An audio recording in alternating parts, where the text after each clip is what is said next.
Arun, dude, thank you so much for joining me today. Happy to catch up. I know we've done some really great work, and I'm just excited to be able to chat, catch up, and share your story. Where were you when we started versus where we're at now? When we first started, I was under 8K. Like I say 8K like that was like my best month, right? I was averaging around 5 to 6.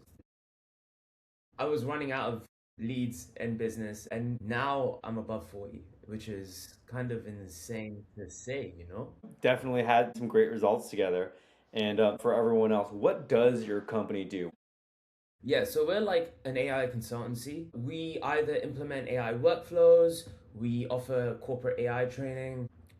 We essentially are an AI consultant. We have I say a small team, it's me. I come in and I figure out what's going on in your company. I sit with you and then we figure out where we can use AI. We implement the AI and I coach your team on how to use the AI. So everyone, I know there's a bunch of AI people who can help you, but Arun is the guy if you're looking for someone. So Arun, what made you start your company? What was it like starting the company? And how long were you running it before we started working? Yeah, so I think obviously the discourse online is always talking about leave your 9 to 5, find a skill, do all this stuff. I wanted to start my own business. I've always been entrepreneurial. I've always been against the grain, and obviously since AI has come out, it's like it made so much sense given my technical background and where the world is moving. And I was like, this is the time to jump. I took a little time off from work, and then I started figuring out like the business stuff. I was basically just using referrals because I obviously had people that I had worked with. By that fourth, fifth month, I was running out of referrals. I was starting to feel stressed and I started to feel like I was running out of money and I was feeling like, okay, I need to figure out how to do this because I can offer the product slash service, but the marketing side of the business is now the main problem, right? Everyone is talking about distribution and like figuring out how distribution works is its own mountain to climb. And so I was getting really stressed by that fourth month, to be honest.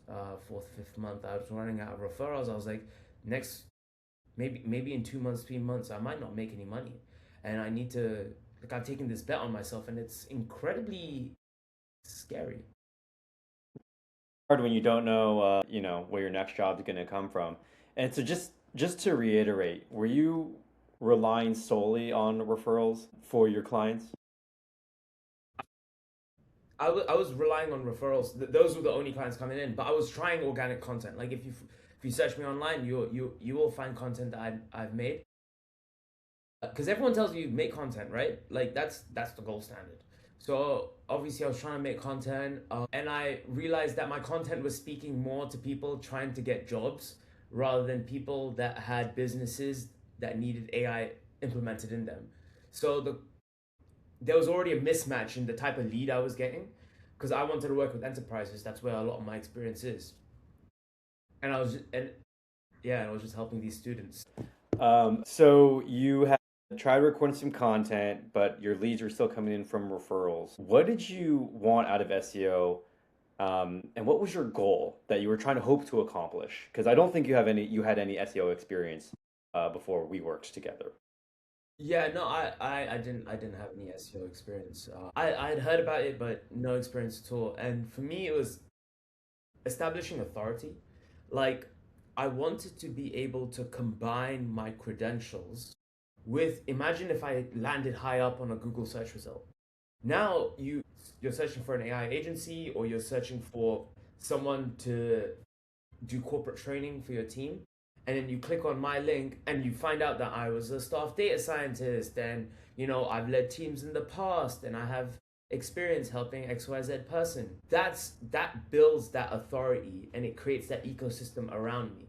And so SEO, that's what I was trying to do. I was trying to position myself because obviously leads is one thing, product is another thing, and then selling is a whole other thing. And so it's easier to sell when you have that position of authority, and when you are in the right frame, people are looking to you for advice. and I wanted to use SEO to help me, rank up higher on Google, and people find that link and click it, and then they realize who I am, and they see my LinkedIn, and they're like, okay, this guy's legit. So, kind of what you were speaking to YouTube, that's the content you put out was more so helping maybe people who were like students trying to like just learn AI. But I think through our SEO work, we were able to really target your ideal customer. And then, once we got eyeballs on you with the right intent, you were able to close and convert them with your expertise, your social proof. Obviously, you have a great technical background. So it's like a lot easier to close them once you're put in front of the right audience. That intent piece is so important because even I'm going to speak about this from a content perspective, but if you get 1,000 views, but all of those views are intentional views, that is so much more powerful than getting 1 million views of people that don't care, are not your demographic, are just going viral for the sake of going viral.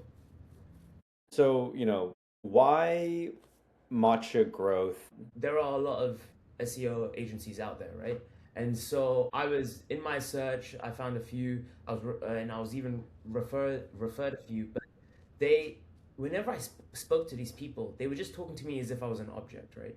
It was just like, what are the numbers? Let's get okay. Let's go. Let's have the next meeting. Let's get the sale. Okay, let's work together. And it was like sort of rushing me and forcing me down this path rather than taking like, I'm not saying give me an hour, but even taking like 5 to 10 minutes to get to know me, get to know my business in a deeper sense, help me out, understand where my problems are.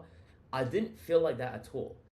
It felt like they were being fake empathetic, and it was so strange. And it seemed like I spoke to 3, 4, and they were like, it wasn't the same script, but it was the same structure script, and I was just like, I'm talking to a robot here. I saw you posting, like I heard you on a podcast, and then I connected with you on LinkedIn, and then when I reached out to you on LinkedIn, immediately you weren't just pushing me to close. You were just talking to me, getting to know my business, getting to know why I was doing this, and it felt a lot more natural. Like I felt a lot more comfortable, and I knew at that time I was like, okay, okay, I like this guy. I think I want to work with him. Yeah. And so, we started working together. I think we're coming up on 5 or 6 months now. But how long was it before you started seeing some type of results where you're like, wow, this is real? Yeah. So when we started working together, you told me that the first month you're laying the foundation, you're letting Google sort of understand the algorithm. You not only you didn't promise some insane result. You were just like, this is the process. This is how it works. You need to give it some time. You did your magic. And by month 2, by month 3, I started getting some leads. Some people were finding me, and and by that time I had finished up all my referral work, so I was like keen to look out for more, right? So then I started getting some leads through like SEO, right? So I started getting these first few leads, and then it started becoming, once or twice a week I might wake up to an email and be like, whoa, it's another guy from SEO. And then so say like I woke up on a Tuesday and I was like, check my messages, and I texted you. I was like, yo, I got another one. And then a couple of days later, I was like, yo, wait, there's another one. And for me in my business, I don't need to have this high volume, like tens of thousands of people. I also can't serve that type of service. For me, it's like a concentrated small set of clients where I can deliver like a lot of value. And then I just started getting maybe once, twice, like maybe three, 4 in a week, and I was like, okay, this is. I think by month 3, month 4, I was like, okay, what's going on here? And then that's when I started realizing the problem is starting to shift from getting leads to starting to close and starting to get them now, and that completely changed my perspective. It didn't feel like I was hunting anymore. It felt like I was farming. I felt just so much better. It was just so much stress had been lifted off me because now things were back in my control, and that's priceless. I know you said you were stressed before relying on referrals. And honestly, with your campaign, it happened a little sooner than we normally see with, most like SEO, AEO campaigns. I think your first two leads actually were from like ChatGPT. And that's just because with like AEO or any traffic from LLMs, it is a little easier to get traffic quicker. But then once we, maybe a couple weeks after the first leads from ChatGPT, we did see them start to roll in from SEO. And I think you said your first client was actually from organic traffic. Is that right? Yeah, yeah. At this point, you started to get more leads, weekly. On the business side, you said it really relieved a lot of stress. How did it start to feel as far as like your stability, your predictability, and just personally, how did that affect you? So like I'm obviously a statistics guy, right? And I'm a numbers guy. And once you start getting predictable high intent leads at the top of the funnel, the rest of the business is pretty easy to predict actually. And the moment I was able to understand the funnel and the consistency, I was like, okay, cool. I know I'm gonna get X amount, plus or minus X amount, which is fine. These people are coming in. I have work to do anyway. I'm getting these leads coming in. Um, Even if it doesn't close, I'm building that relationship. And so they might not even pick me immediately, but they might come back later. So there's also this effect of I built a relationship with the people coming into the top of the funnel. Um, Even if I don't close them, they know who I am, and then if they need something else, they can come back to me. So I was just widening my net of people, and then once I was able to sort of predict, like, okay, this month I should make this amount without me, reaching out or asking my friends or asking my old colleagues and my old VPs. Now I felt way more secure. It's obviously maybe it's a pride or an ego thing, but it feels really good. Like I can just go in and be like, I'm on this journey now, and yeah, like now it's just the and then scaling is its own problem, but I at least have the I have the luxury of that problem now instead of fighting for survival. I felt like I was treading water for so long, but now I can swim.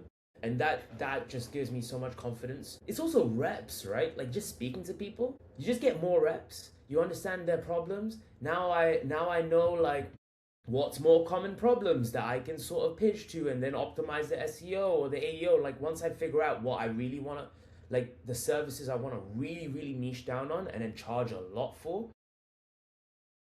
I'm in that discovery process and it feels good. It feels way better. I'm so happy to hear. I remember you kind of like, you were a little hesitant about SEO. I mean, you were very optimistic, but I think really over the past 3 or 4 months, we've built your business to give you that stability. And as you said, scale problems. I mean, I think you're probably pretty close to the point where you need to start hiring someone else to help fulfill, right? Yeah, that's the thing, right? Like I can only outsource as much of the development to AI as possible because even if you have 3, 4 projects, I have to maintain those 3, 4 projects in my head, and like I'm swapping between the 3, 4 projects, and I'm like, okay, am I gonna increase my API limit and talk to Fable more, or am I okay at this point potentially even hire one of my friends who's also like a very technical person, and I can be like, hey man, I have consistent lead flow, and that's like I had only dreamt of this like 3, 4 months ago. To even be in this position of executing that, it's like, yeah, I don't know. It's just amazing. Yeah, yeah. Figuring out how to scale your business, good problem to have. It's a fun challenge. And I'm glad we were able to get there and relatively quickly too, to be honest.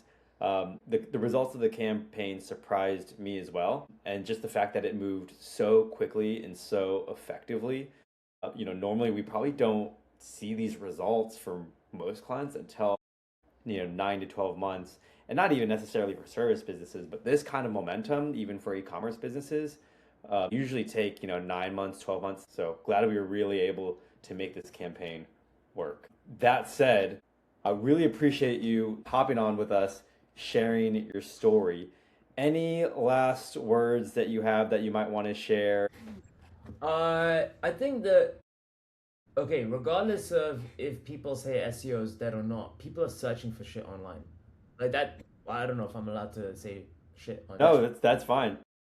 But yeah, but people are searching for shit online, right? Regardless of if they're searching on Google or they're searching on ChatGPT, the underlying principles of, hey, there's someone looking for something, and these are the tools they're using to find the thing, and there's a way of gaming or not even gaming that system, but understanding and optimizing that system, that is always going to be there.